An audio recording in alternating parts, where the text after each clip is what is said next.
Hey everybody, MrAyrit here. Welcome back to the channel. First of all, I just appreciate you being here. Recently passed 1,000 subscribers, which is a big milestone to me. So thank you for everybody for subscribing and sticking around. Appreciate that. If you're not subscribed and you feel like you get something out of this video and you're interested in more headphone stuff, feel free to subscribe and look forward to some more stuff to come. So this video is a continuation of kind of a series of videos that I'm doing called DACs Matter. And it's really just about kind of like my discovery as I've been working through different DACs and, getting more expensive DACs and things like that. So I will put links in the description to the 3 previous videos that I made. So what I've ended on is yes, DACs matter. Okay, and my main DAC right now that I'm using is the Bifrost 2. Now this is I don't know, for me it's a pretty expensive DAC, right? Like it's about a $600 DAC. I paid a little less than that because I always shop used.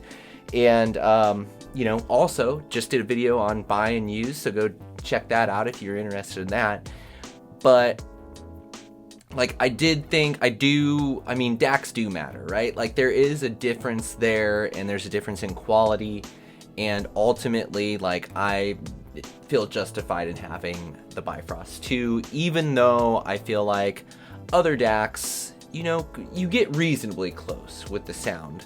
And so just to test this out again, I've got one of my favorite cheaper DACs, which is the SMSL SU-8. And I really like these because it is a fully balanced DAC, and you can pick these up now for a pretty reasonable price. Like I bought this one for 130 bucks.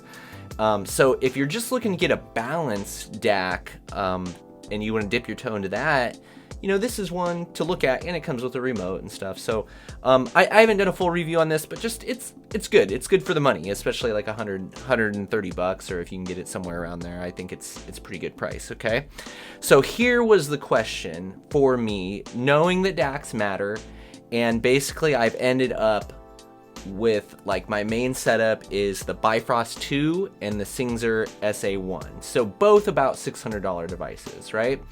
And that's a lot of money. That's more than I thought I would ever have invested in that kind of equipment. But, I like it and I'm enjoying it. So that's what I've got. But I just wanted to do, before I just commit to owning these and not selling them, I wanted to get the SU-8 back, and I just wanted to do like one more test to confirm my thoughts around DACs and amps and all this stuff. So I've got, I also had on hand the IEMagni, which I like very much as well, for $100, $120 DAC, or excuse me, not DAC, amp. And so my question and test that I wanted to see was, like, up to this point, I've always kind of had the thought process of headphones are most important in your chain, then the amplifier, then the DAC. And, so I just wanted to confirm, well, now that I've got like pretty equal dollar amounts of all those things, do I still feel that way? And so this test is, would I prefer, with several different headphones, and we'll talk about those here in a minute, would I prefer a $100 DAC with a $600 amp, or would I prefer a $600 DAC with a $100 amp? And I honestly wasn't sure. I mean, I thought the amp would make the difference for me, but I wanted to test it out. The idea behind this is, like, if somebody were to ask me, okay, well, what matters more, the DAC or the amp? Or I've already got two, decent $100 DAC, like a $100 DAC and a $100 amp, which should I upgrade first? So that is what I set out to find out, and that's what I'm going to talk about in this video. So let's talk about the test here real quick. So I used 4 different sets of headphones for the test. I used the Edition XX from Drop Hi-Fi Man. I used the OG Nighthawks. I used the Harmonic Dyne Zeus, and then lastly, my new flagship favorite is the HE6 V2. okay? Another Hi-Fi Man headphone. So those are all the headphones I tested. Now, what I did is I went through and I had the Bifrost 2 hooked up to the IEMagni, and then I had the SU-8 hooked up to the Singxer. And I flipped back and forth and was A/Bing with them. And here were the results that I found. Now, when I was testing, I was streaming all my music from YouTube Music, which is my typical service. And I did have them volume matched pretty well. But obviously there's like a delay because I had to pull the headphones out and switch it between them. So just keep that in mind, all right, as I'm talking about this.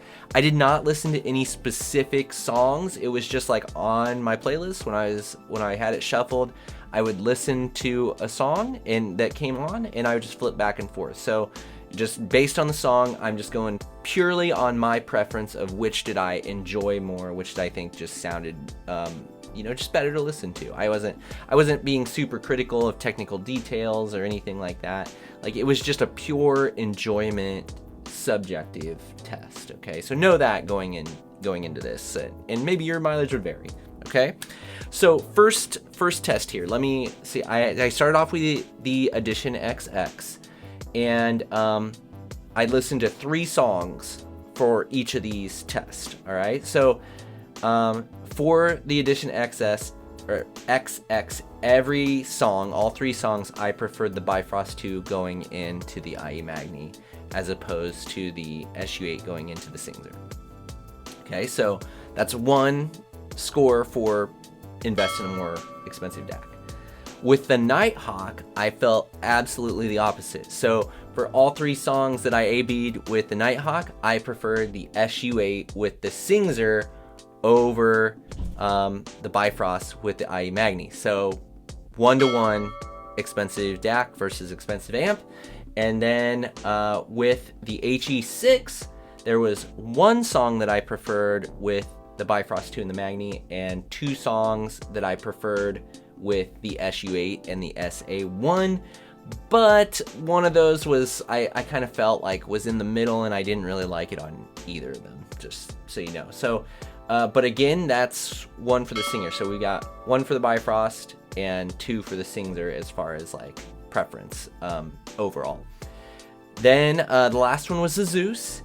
And on that one, all 3 of them, I preferred the Bifrost 2 and the IEMagni. So basically it came down to, with the amps and DACs mixed, as far as Bifrost 2 with the cheap IEMagni or the cheap SU-8 with the Singxer, it was 2-to-2 as far as which headphones I preferred with which setup. So based on that, I have no definitive answer for you on which you would go with over another. Like, if you were going to pick up an expensive DAC first or an expensive amp first, it comes down to like a synergy thing with headphones between all of that equipment. So yeah, sorry, pretty unconclusive, honestly, but interesting because I thought the Singxer with the SU-8 would win every time, and that was not the case. So that was a surprise for me. So then, just to 100% confirm everything, I did the same kind of test with all the same headphones, but then I did SU-8 with the IEMagni, and I did the Bifrost 2 with the Singxer, just to see, well, because I had mixed results in that first round. I thought, well, let me just confirm, like, if I even like the 2 expensive pieces of gear together over the cheaper pieces of gear with all these headphones. And my conclusion was, yes, that was the case. Like, so does, you get what you paid for, like, is what it comes down to. I mean, that's been basically my experience in this hobby. Certainly the law of diminishing returns is there, but like the Singxer with the Bifrost 2, just, oh man, I just feel like you're squeezing everything out.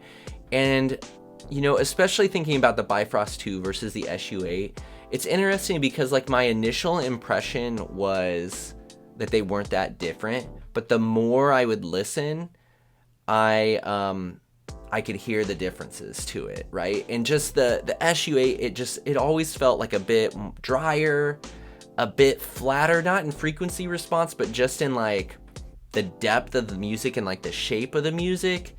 and the Bifrost 2 just had like a life to it and an energy and like an organic, well-rounded, you know, tones and just resolution. I don't know. It's there, but you know, you kind of have to give it a chance, right? Like your initial gut reaction between an A/B, you know, I would switch and I felt like the SU-8 was like, oh yeah, the details there, like this sounds good. But then whenever I would go back to the Bifrost 2 after listening to the SU-8 for like a little bit of time, I would always be like, yeah, it's better. It's for sure better.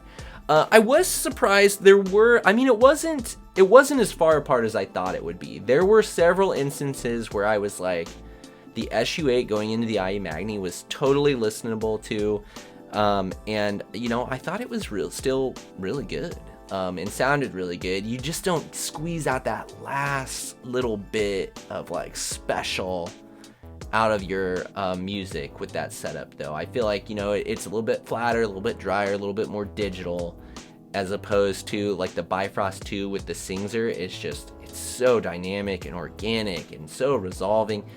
You get it all. You get it all with that. Is it worth having like a $1,000, $1,200 setup over, you know, a $200, $250 setup? Like, are you getting, you know, 4 or 5 times the audio quality? No, I don't think so, but you are getting like that little extra spice, that little extra bit that just, again, brings it all together and makes it really special. So, long story short, I probably should have said this at the beginning, but yeah, DACs matter, amps matter, synergies matter. It all matters to a certain extent. It's just, does your budget allow you to get to that extra little space, you know? And if it doesn't, or it doesn't right now, I don't think, just don't stress out about it too much. You can still, and I can still, even after hearing expensive stuff, I can still very much enjoy music on lower end gear.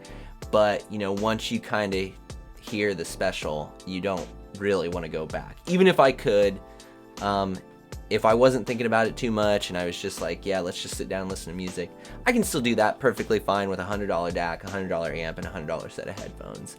But, yeah, I mean, for me, it's worth having the high-end gear. I am really enjoying it. So that's where I'm at with it. And that's what I've got for today's video. So thanks for tuning in. Again, those past videos, I'll link all that stuff below. Reviews of some of this other stuff that I mentioned in here, I'll link below as well. I haven't reviewed all of these headphones that I mentioned yet. I still got to do the Zeus and the HE6, but those will be coming in the near future. So again, feel free to subscribe and stick around, and more headphone content is to come. So thank you. I will see you next time.